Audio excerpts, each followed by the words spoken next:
ঢাকা নামকরণের সঠিক ইতিহাস নিয়ে ব্যাপক মতভেদ রয়েছে। কথিত আছে, সেন বংশের রাজা বল্লাল সেন বুড়িগঙ্গা নদীর তীরবর্তী এলাকায় ভ্রমণকালে সন্নিহিত জঙ্গলে হিন্দু দেবী দুর্গার একটি বিগ্রহ খুঁজে পান।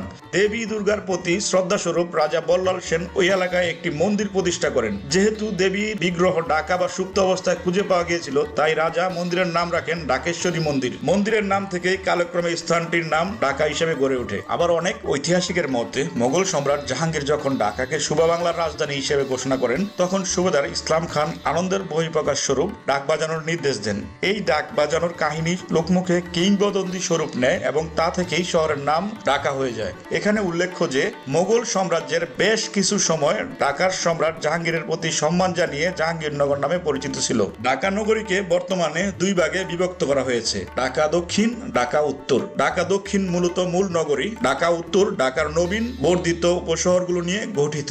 ধারণা করা হয় কালের পরিক্রমায় ঢাকা প্রথমে সমতট, পরে বঙ্গ ও গৌড় প্রভৃতি রাজ্যের অন্তর্ভুক্ত ছিল। খ্রিস্টীয় 1300 শতাব্দীর শেষের দিকে মুসলমানেরা ঢাকা দখল করে। মোগল সম্রাট জাহাঙ্গীরের ফরমান অনুযায়ী 16 জুলাই 1610 খ্রিস্টাব্দে ঢাকাকে সুবা বাংলার রাজধানী ঘোষণা করা হয়। সম্রাট জাহাঙ্গীরের নাম অনুসারে রাজধানীর নাম জাহাঙ্গীরনগর রাখা হয়। সম্রাট জাহাঙ্গীরের জীবিতকাল পর্যন্ত এ নাম বজায় ছিল।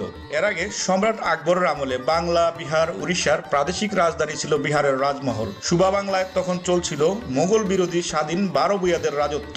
12 ভূঁইয়াদের নিয়ন্ত্রণ থেকে বাংলাকে করতল করতে 1576 থেকে 1608 খ্রিস্টাব্দ পর্যন্ত বারবার চেষ্টা চালানো হয়। এরপর সম্রাট জাহাঙ্গীরের শাসন আমলে 1608 খ্রিস্টাব্দে ইসলাম খান চিশতিকে রাজমহলের সুবেদার নিযুক্ত করেন। তিনি 1610 খ্রিস্টাব্দে বাংলার ভৌগোলিক অবস্থান বিবেচনা করে রাজধানী রাজমহল থেকে সরিয়ে ঢাকা স্থানান্তর করেন। সুবেদার ইসলাম খান চিশতি দায়িত্ব নেবার মাত্র 5 বছরের মধ্যে 12 ভূঁইয়াদের পতন ঘটে। বর্তমান চট্টগ্রামের কিছু অংশ বাদে পুরো সুবে বাংলা মোগল সাম্রাজ্যের অধীনে আসে। 1610 খ্রিস্টাব্দে ঢাকা সুবা বাংলার রাজধানী হলেও সুবা বাংলার রাজধানী বারবার পরিবর্তন হয়েছে।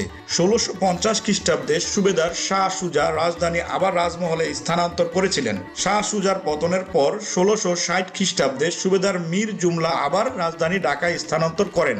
এরপর বেশ কিছুকাল ঢাকা নির্বিঘ্নে রাজধানীর মর্যাদা ভোগ করার পর 1717 খ্রিস্টাব্দে সুবেদার মুর্শিদ কুলি খান রাজধানী মুর্শিদাবাদে স্থানান্তর করেন। ঢাকায় মোগল শাসন আমলে চলত নায়েবে নাজিম শাসন। ব্রিটিশ শাসনের আগ পর্যন্ত এভাবেই চলেছিল।